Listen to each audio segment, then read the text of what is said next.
그들이 예루살렘에 가까이 와서 감람산 벳바게와 베다니에 이르렀을 때에 예수께서 제자 중 둘을 보내시며 이르시되 너희는 맞은편 마을로 가라. 그리로 들어가면 곧 아직 아무도 타보지 않은 나귀 새끼가 매어 있는 것을 보리니 풀어 끌고 오라.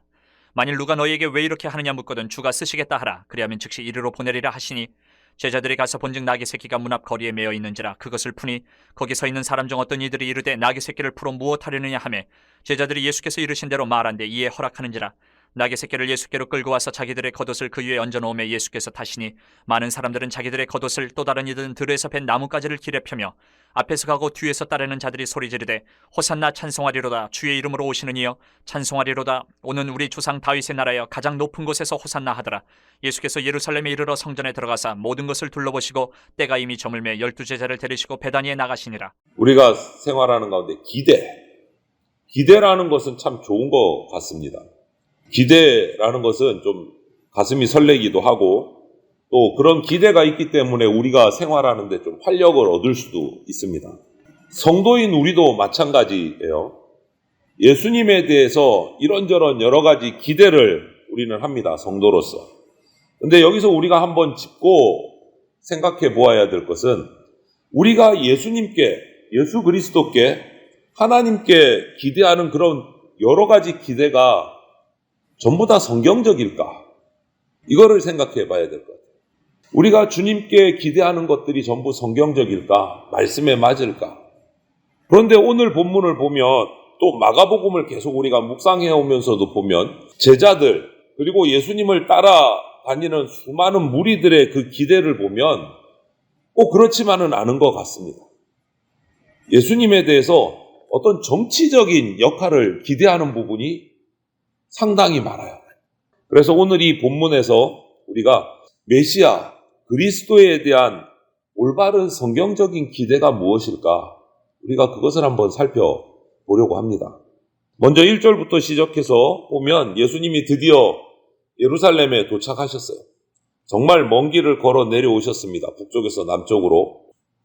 예루살렘 이제 입성을 앞두시고 오늘 성경을 보니까 감람산 벳바게와 베다니에서 제자 둘을 심부름을 보내세요.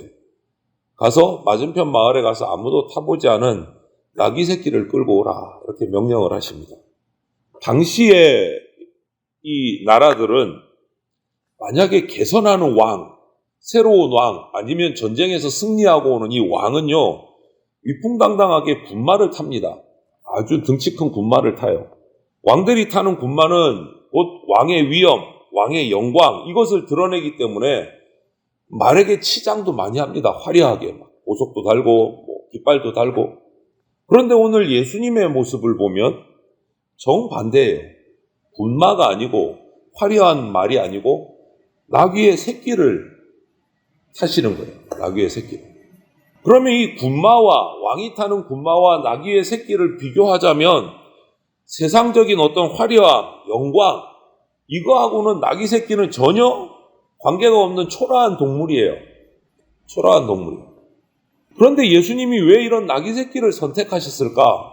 예루살렘에 그리스도로 구세주로 들어가시는데 왜 이러셨을까? 그 까닭은 예수님 당신이 무리가 기대하는 제자들이 기대하는 세속적인 영광의 어떤 그런 메시아 구원주가 아니고 고난받는 겸손한 종으로 오셨기 때문에 나귀 새끼를 선택하셨습니다.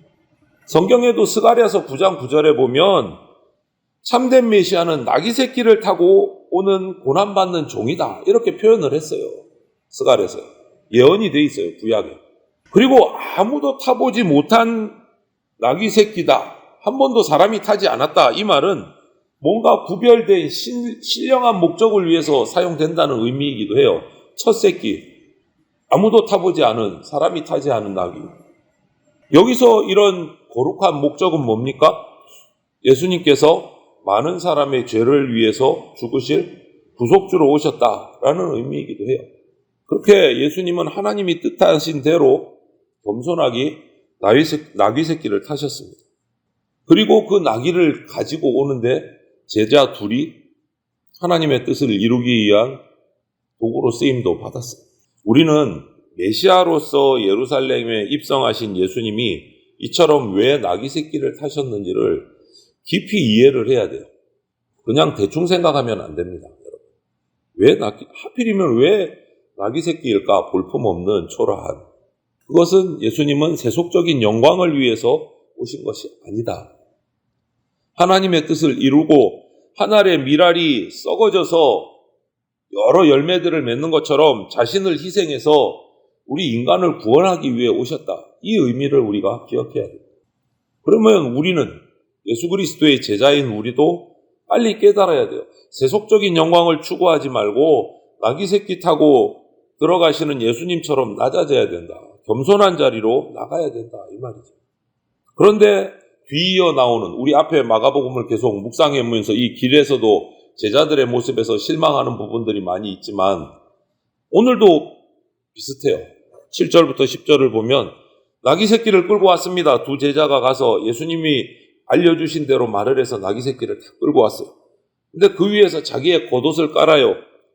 이것은 제자들의 마음속에 다분히 세속적인 기대가 조금씩 깔려 있는 거예요. 예루살렘에 입성하시는 예수님의 이 모습을 보면서 뭔가 영웅을 떠올리고 비록 나귀 새끼지만 들어가서 뭔가 큰 일을 하실 거다. 군왕의 자리에 오를 것을 기대하고 기적을 일으키셔서 그리고 그 예수님을 맞이하는 예루살렘의 사람들도 한번 보십시오, 여러분. 정말 왕을 맞이하듯이 화려하게 맞이합니다. 나무를 흔들고 종려나무 가지를 꺾어서 흔들고 자기의 겉옷을 길에다가 깔고 7절, 8절, 10절을 보면 그런 기대가 있는 거예요. 예수님이 들어와서 뭔가 지금 큰 일을 내실 거다. 지금까지 해오신 기적이나 이런 것들을 보면 누구도 감당하지 못한다. 그러니까 예수님을 향해서 종려나무 가지를 흔들면서 소리를 지르면서 열광적으로 환영을 합니다. 예수님. 이들이 바라는 게 뭐예요? 기대가? 예수님께서 지금 이제 예루살렘에 들어오셔서 다윗의 왕조를 다시 세워주실 위대한 구원주다. 이렇게 기대하고 있는 거예요. 예수님이 세상을 구원하실 구원주 맞습니다. 맞지만 그 당시 제자들과 무리들이 생각하는 그런 구원주는 아니에요. 이 이스라엘 사람들은 예수님이 예루살렘에 들어오셔서 자기들을 압제하고 폭정을 휘두르고 있는 로마를 끝장내고 자신들을 이 로마의 정치적인 여기서 해방을 시켜줄 그런 독립투사 장군 정도로 생각한 것 같아요. 그것도 보통 장군 아니고 기적을 막 일으키는 장군. 그들이 제일 좋았던 시기를 생각하는 거예요. 이스라엘 역사에서 다윗 왕 시대가 가장 번성하고 강했고 가장 풍부했던 시기예요.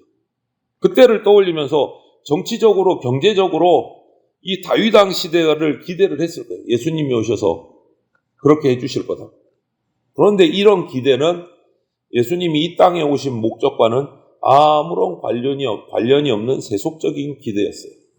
나귀를 타신 왕은 십자가 위에서 그들의 기대를 무너뜨리실 것이고 그 위에다가 그들의 세속적인 기대가 꺾인 그 바탕 위에 천국의 질서를 세우시기 위해서 오셨어요. 한번 생각해 봅시다. 예수님을 찬양하고 손뼉을 치기도 하고 할렐루야 부르기도 하는 저와 여러분들이 우리는 예수님께 어떤 기대를 품고 있는가? 혹시 이 예루살렘에 입성하시는 나귀 새끼 타고 입성하시는 예수님을 보면서 열렬하게 환영하는 그 무리들처럼 세속적인 기대를 가지고 있지는 않는가? 한번 우리가 내가 예수님을 향한 기대는 어떤 기대인가 살펴야 돼요. 우리는 제자들처럼 무리들처럼 잘못된 기대를 가지고 신앙생활 할 수 있습니다, 여러분. 우리가 그러지 말라는 법이 없어요. 우리도 그렇게 제자들처럼 이 당시 무리들처럼 똑같이 예수님을 향해서 세속적인 기대를 가지고 신앙생활 할 수 있습니다. 하지만 우리는 그런 세속적인 필요를 예수님 앞에 기대해서는 안 돼요.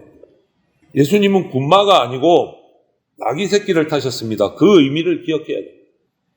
세속적인 영광 내려놓고 세속적인 욕망 내려놓고 겸손하게 십자가의 길을 걸어가야 돼요. 우리도 그렇게 걸어가야 됩니다. 그렇게 해서 예루살렘에 들어오신 예수님께서 제일 먼저 가신 곳이 어디입니까, 여러분?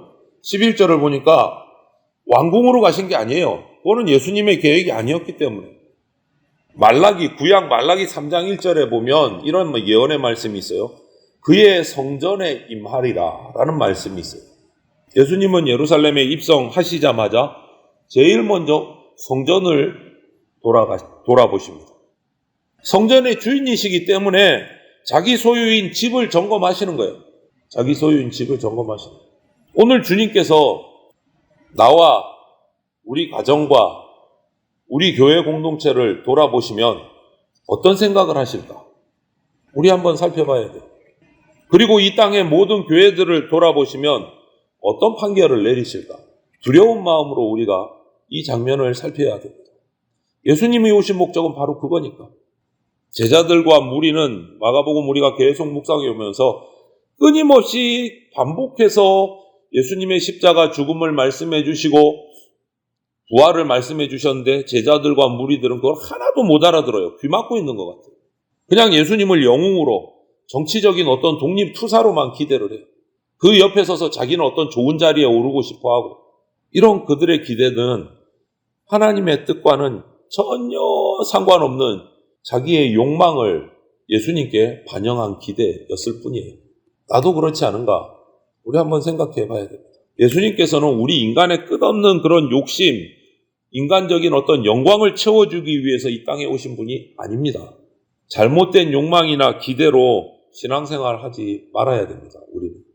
그래서 오늘 이 장면, 예루살렘에 입성하시는 장면, 군마가 아닌 나귀 새끼를 타고 겸손하게 입성하시는 이 예수님의 모습을 보면서 왜 이러셨을까를 우리 깊이 묵상하면서 하나님의 뜻이 무엇일까를 날마다 분별하고 하나님이 기뻐하시는 삶, 내 기대를 채우는 삶이 아니고 하나님이 기뻐하시는 삶을 우리가 살아가는 성도들이 될 수 있도록 우리가 날마다 말씀 앞에서 묵상하고 기도하고 말씀을 묵상하면서 깨달아가는 저와 여러분들이 다 되시기를 주님의 이름으로 축원을 드립니다. 아멘.